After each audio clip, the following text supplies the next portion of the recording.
फिर स्वाध्याय है। स्वाध्याय का पहला प्रश्न है, निम्नलिखित प्रश्नों के उत्तर लिखिए।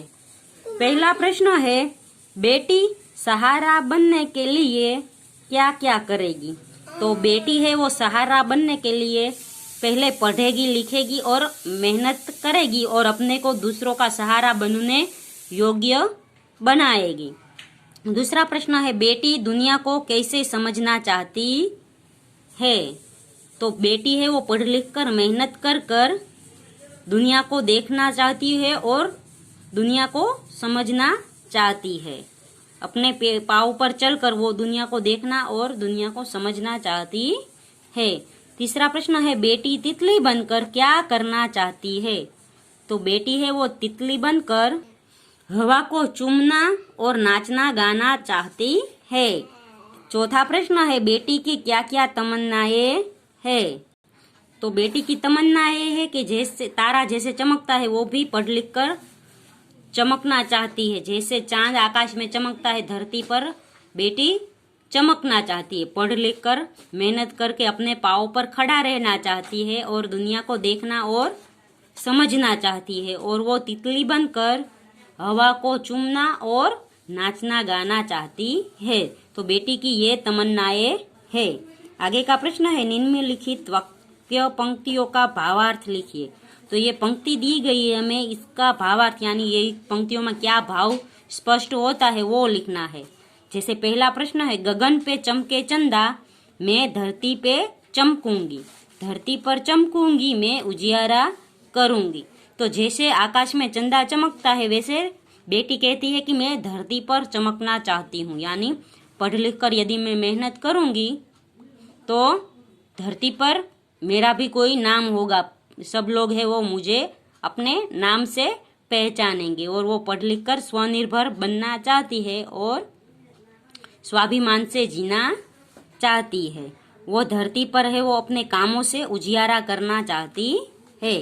दूसरा है, पढ़ूंगी लिखूंगी, मैं मेहनत करूंगी। अपने पाँव पर चलकर मैं दुनिया को देखूंगी।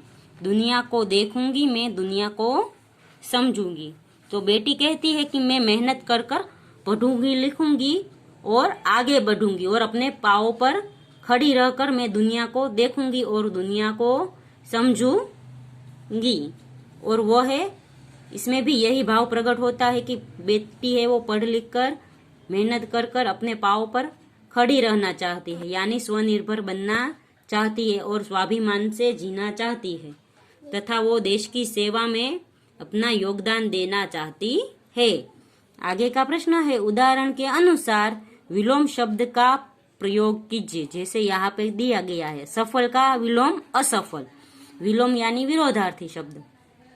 तो पहला है वाक्य प्रयोग है जो सफल और असफल का है। तेन सिंह एवरेस्ट पर पहुंचने में सफल हुए। फिर कई बार मेहनत करने पर भी आदमी असफल होता है। तो इसी तरह हमें भी वाक्य का विलोम शब्द लिखना है और दोनों का प्रयोग करना है वाक्य में। जैसे यहाँ पर है आकाश, तो आकाश का विलोम पाताल भी होता है और धरती भी होता है। तो आकाश में पक्षी उड़ते हैं, तो ये एक वाक्य हुआ। और धरती पर से वाक्य बनेगा कि हम धरती पर रहने वाले मनुष्य है, या धरती हमारी माता है, ऐसा वाक्य भी लिख सकते हैं। दूसरा है उजियारा या अंधेरा, उसका विलोम होगा अंधेरा। तो उजियारा यानी इससे वाक्य बनेगा, बेटी है वो पढ़ लिख कर दुनिया में उजियारा फैलाना चाहती है। और अंधेरे का वाक्य में प्रयोग करें तो होगा, रात होने पर अंधेरा गहरा होता है। फिर आगे है इधर, तो उसका विरोधी होगा उधर। तो वाक्य बनेगा, इधर मेरे पास आओ। और दूसरा वाक्य बनेगा, उधर मत जाओ। फिर है भलाई, तो उसका विरोधी होगा बुराई।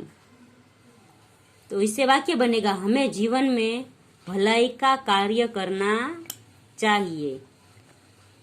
और बुराई से वाक्य बनेगा, हमारे मन में भी किसी के प्रति बुराई का भाव नहीं होना चाहिए। फिर है 5 नंबर का पाना, और उसका विरोधी होगा खोना। मैंने अपने घर वालों का प्रेम पाया है, या हमें है वो अपने घर वालों का प्रेम पाना चाहिए। फिर खोना, तो इससे वाक्य बनेगा कि हमें किसी का विश्वास खोना नहीं चाहिए। फिर आगे है उदाहरण के अनुसार वचन परिवर्तन करके वाक्य में प्रयोग कीजिए। तो वचन परिवर्तन यानी एक वचन का बहुवचन और बहुवचन का एक वचन। तो घोड़ा है तो उसका विरोधी होगा, बहुवचन होगा घोड़े, और उसका वाक्य है घोड़ा दौड़ रहा है, और बहुवचन का वाक्य होगा घोड़े दौड़ रहे हैं।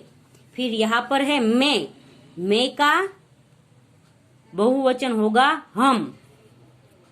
तो यहाँ पे लिखेंगे मैं 7वीं कक्षा में पढ़ती हूँ, और दूसरा वाक्य बनेगा हम 7वीं कक्षा में पढ़ते हैं। फिर यहाँ बच्चे है तो वो बहुवचन है, तो उसका एक वचन होगा बच्चा।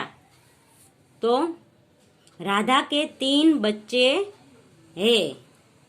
फिर बच्चा से वाक्य बनेगा कि राधा का एक बच्चा है। फिर है खिलौना, तो इसका विरोधी होगा खिलौने। तो इससे होगा कि मोहन के पास एक खिलौना है, और दूसरा वाक्य बनेगा मोहन के पास कई सारे खिलौने हैं। फिर खेत है तो खेत का बहुवचन खेत होता है। खेतों में हम लिख सकते हैं। तो खेत में एक चिड़िया बैठी है।